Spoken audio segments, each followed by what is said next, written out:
राजस्थान के खिलाफ बेंगलुरु की जीत से फिर दिल्ली के खिलाफ मुंबई इंडियंस की जीत से पॉइंट्स टेबल में बड़ा बवाल। बेंगलुरु, मुंबई, पंजाब के लिए आई बड़ी खुशखबरी। दिल्ली, राजस्थान और चेन्नई की बढ़ चुकी है मुश्किलें। प्लेऑफ की रेस में ये दो टीमें अब सबसे आगे, तो ये दो टीमें बाहर होने के कगार पर। जैसे जैसे आईपीएल 2025 आगे बढ़ रहा है, वैसे वैसे पॉइंट्स टेबल की रेस और भी ज्यादा रोचक हो रही है।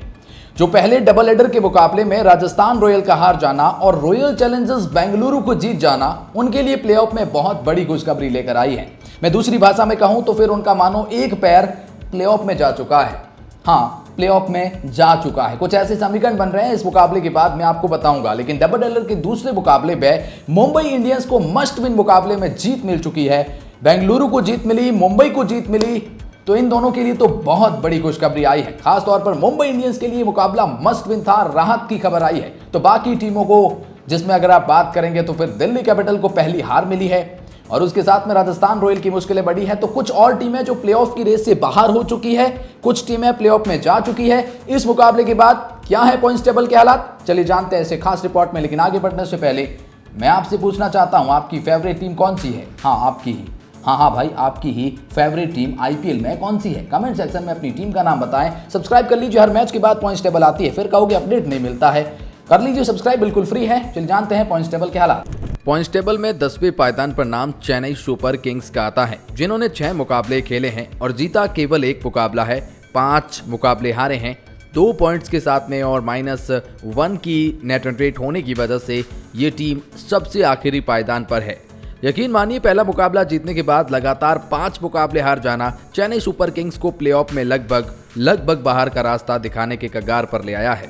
क्योंकि चेन्नई सुपर किंग्स को अब खेलने हैं 8 मुकाबले और 8 में से अगर मैं आपसे कहूं कि प्लेऑफ में जगह बनाने के लिए 7 मुकाबले हर हालात में जीतने हैं, यानी कि सारे मुकाबले डू एंड डाई की ओर जा रहे हैं, तो आप खुद ब खुद कहेंगे, जो सीएसके फैंस है वो भी कहेंगे, यार चेन्नई का रास्ता यहाँ से काफ़ी मुश्किल हो गया है, इनफैक्ट नामुमकिन हो गया है। अगर उम्मीद या मिरेकल की बात करते हैं तो वो बात अलग हो जाती है। लेकिन भी प्रैक्टिकली सोचा जाए तो ये टीम प्लेऑफ से लगभग बाहर होने के कगार पर खड़ी है। अगर कुछ उम्मीदें बरकरार रखनी है तो आने वाला 14 अप्रैल को मुकाबला लखनऊ सुपर जायंट्स के खिलाफ जीतना होगा।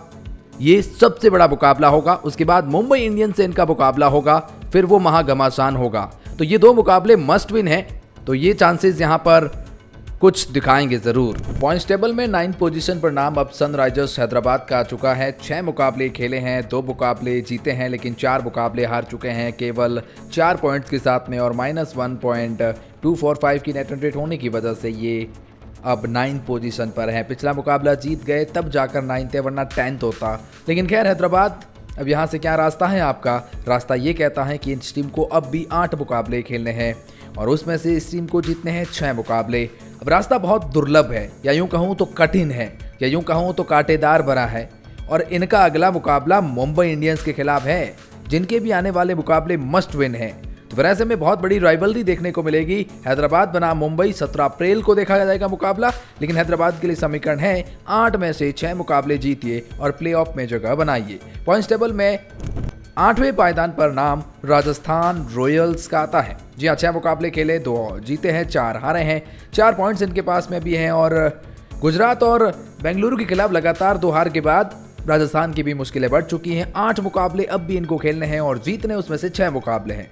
अब समीकरण जब ये हो तो सामने पर टीम कोई भी हो, फिर वो राजस्थान हो, फिर या वो हैदराबाद हो, रास्ता कांटेदार होता है, रास्ता मुश्किल होता है। और ऐसे ही हालात पॉइंट्स टेबल की अब 7वें पायदान की टीम यानी कि मुंबई इंडियंस के हैं। जरूर ये 9th से 7th पोजीशन पर आ गए हैं, लेकिन समीकरण तो वही है ना। 6 मुकाबले इन्होंने भी खेले, 2 मुकाबले इन्होंने भी जीते, 4 हारे हैं। और जब आप 4 हार जाते हैं 6 में से, तो रास्ता बड़ा दुर्लभ होता है। इस जीत ने जरूर उनके लिए एक राहत की खबर लेकर आई है, या यूं कहें तो फैंस के लिए अच्छी खबर है कि वो जीत चुके हैं और अब वो 7वें पायदान पर आ चुके हैं। लेकिन रास्ता अभी भी कठिन है, क्योंकि 8 में से 6 मुकाबले अभी भी जीतने हैं।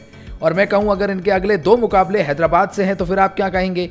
आप कहेंगे भाई हैदराबाद को भी तो 8 में से 6 जीतने हैं और मुंबई को भी 8 में से 6 जीतने हैं।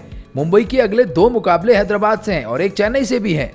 तो यानी कि एक बात तो तय है, आने वाले कुछ मुकाबलों में चेन्नई, मुंबई, हैदराबाद का सब कुछ क्लियर होने वाला है। लेकिन खैर पॉइंट्स टेबल में 6th पोजीशन पर नाम पंजाब किंग्स का आता है। 5 में से 3 मुकाबले जीते, 2 मुकाबले हारे, 6 पॉइंट्स इनके पास में हैं और प्लेऑफ में 6th पाकिस्तान पर रैंक कर रहे हैं। पंजाब किंग्स को प्लेऑफ में जगह बनाने के लिए अब खेलने हैं 9 मुकाबले और उसमें से जीतने हैं 5 मुकाबले। 9 में से 5 जीतना उतना दुर्लभ रास्ता नहीं है, या यूं कहें तो ये प्रैक्टिकली पॉसिबल भी लगता है और ये टीम एक मीडियम कोर में नजर आती है।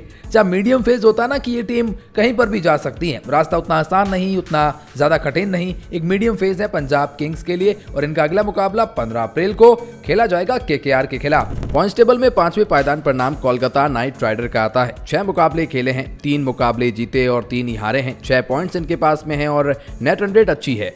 पहला मुकाबला हारने के बाद अच्छी वापसी करी है और टोटल अगर देखा जाए तो ये एक मीडियम फेज में नजर आते हैं, क्योंकि 8 मुकाबले अब भी इनको खेलने हैं और उसमें से इनको जीतने हैं 5 मुकाबले।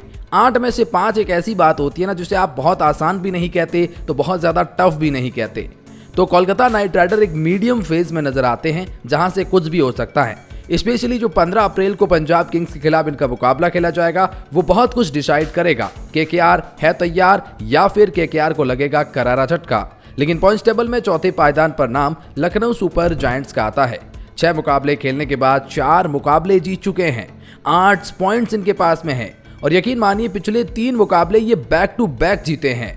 तो फिर भले ही ऋषभ पंत नहीं चल रहे हैं लेकिन उनकी टीम चल रही है और बहुत ही शानदार परफॉर्मेंस दे रही है।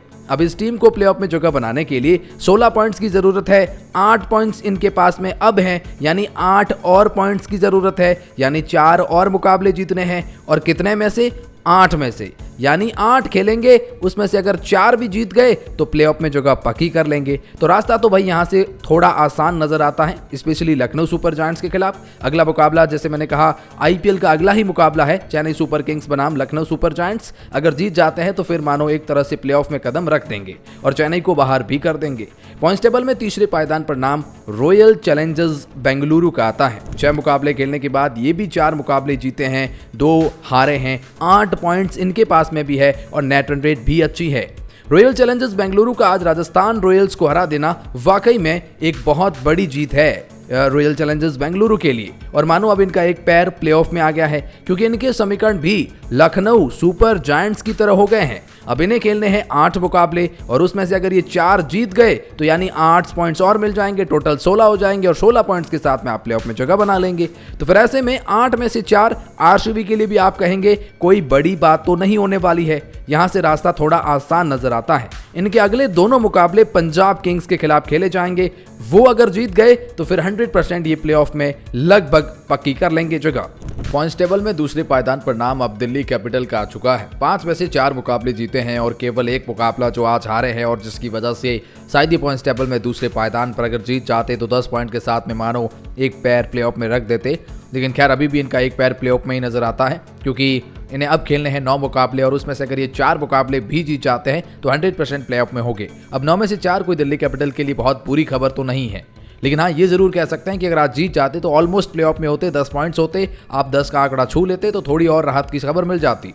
लेकिन खैर दिल्ली कैपिटल एक जीता वो मुकाबला हार जाता है और जिसकी वजह से थोड़ी सी मुश्किलें बढ़ रही है, ज़्यादा नहीं और बहुत आसान रास्ता भी है। लेकिन खैर पहले पायदान पर फायदा हो गया है गुजरात टाइटंस को।